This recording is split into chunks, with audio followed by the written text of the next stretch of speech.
नमस्कार दोस्तों।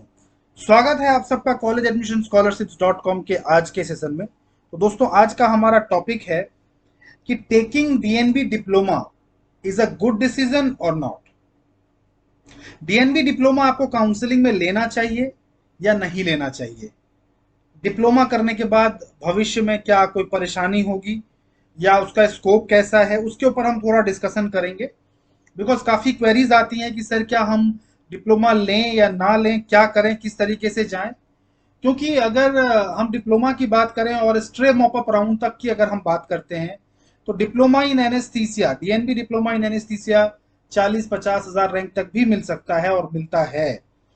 तो क्या हमें डिप्लोमा लेना चाहिए या नहीं लेना चाहिए, या किस तरीके से हम काउंसलिंग में चॉइसेस फिल करें। हम जो है डिप्लोमा ना लेकर के क्या प्राइवेट कॉलेज ले लें, डीम्ड कॉलेज ले लें, किस तरीके से आगे बढ़ें। तो देखिए, अगर मैं अपनी बात बताऊं, अगर आप ये समझना चाहते हैं कि diploma as a career option कैसा है, तो देखिए, पहले के समय में डिप्लोमा बहुत लेते थे लोग। मतलब आज से 2-3 साल 4 साल पहले की बात अगर मैं करूं, तो डीएमआरडी वगैरह की तो डिमांड होती थी बहुत ज्यादा कि डीएमआरडी की सीट मिल जाए। तो डीएमआरडी भी डिप्लोमा ही है। और डीजीओ डीसीएच ये सब काफी फेमस डिप्लोमास थे। लोग करते थे डिप्लोमा, और डिप्लोमा करके भी वो प्रैक्टिस कर रहे हैं मार्केट में, जॉब कर रहे हैं, अपना क्लिनिक खोल के बैठे हैं, सारी चीजें हो रही हैं। कोई प्रॉब्लम नहीं है, बहुत अच्छा करियर ऑप्शन है। कहीं पे भी उनको नीचे नहीं समझा जाता, वो भी एक प्रॉपर पोस्ट ग्रेजुएट कोर्स है। मार्केट में आप उतर सकते हैं, आप अच्छा इनकम कर सकते हैं। जॉब में भी कोई इंफीरियर फील नहीं कराया जाता आपको, ऐसी कोई दिक्कत नहीं है डिप्लोमा अगर आप करते हैं। फिर सेकेंडरी डीएनबी का ऑप्शन है।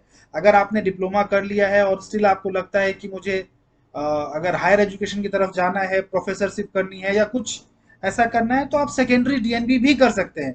बट सेकेंडरी डीएनबी करना कोई कंपल्सन नहीं है। गवर्नमेंट ने इसको इसलिए नहीं चालू किया है कि ये करने के बाद आप सेकेंडरी डीएनबी करें। ये करने के बाद आप सीधे मार्केट में उतरिए, जो जहां पे वैकेंसीज हैं डॉक्टर्स की, वहां जाके आप अप्लाई करिए, कोई दिक्कत नहीं है। गवर्नमेंट ने इसको इसीलिए स्टार्ट किया है कि इतनी सारी एमडी की सीट्स, एमएस की सीट्स हर जगह आना पॉसिबल नहीं है, तो डिप्लोमा की सीट्स आ सकती हैं। तो मतलब डिप्लोमा करके भी कोई फ्यूचर में कोई प्रॉब्लम नहीं है। कुछ ऐसे जो ब्रांचेज हैं जैसे रेस्पिरेटरी मेडिसिन है, या डीजीओ है, या डीसीएच है। 20,000 रैंक अगर है मान लेते हैं आपका, तो 20,000 रैंक पे अगर आपको आपकी ब्रांच जो है प्रायोरिटी पीडिया है, पीडिया आपको एमडी की सीट नहीं मिलेगी और आपको फिर प्राइवेट कॉलेजेस लेने पड़ेंगे।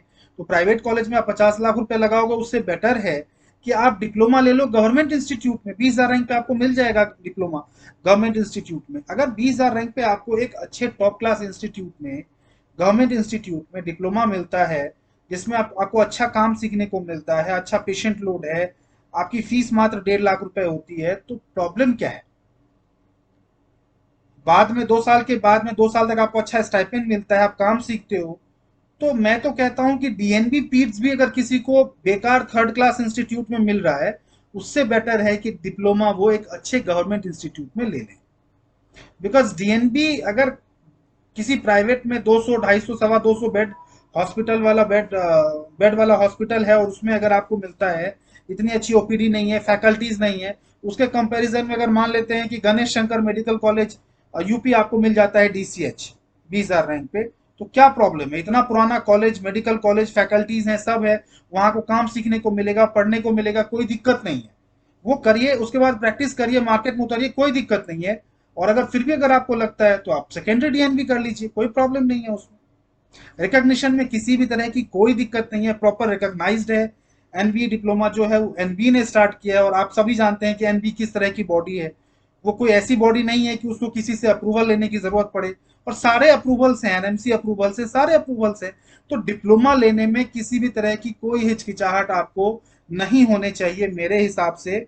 आपको अगर, हाँ डेफिनेटली, अगर कोई छोटा इंस्टीट्यूट मिलता है, उसमें भी कोई प्राइवेट हॉस्पिटल आपको मिलता है, तो बिल्कुल आप सोचें कि लें कि ना लें। हाँ, अगर आपका बजट नहीं है प्राइवेट का, आप वो ना लें, मतलब वो ले लें अगर प्राइवेट का बजट नहीं है तो। प्राइवेट का बजट है और डीएनबी डिप्लोमा आपको कोई बहुत छोटा इंस्टीट्यूट मिल रहा है, तो आप छोड़ सकते हैं। बट अगर अच्छा इंस्टीट्यूट मिल रहा है, गवर्नमेंट इंस्टीट्यूट मिल रहा है, तो डिप्लोमा लेने में कोई प्रॉब्लम नहीं।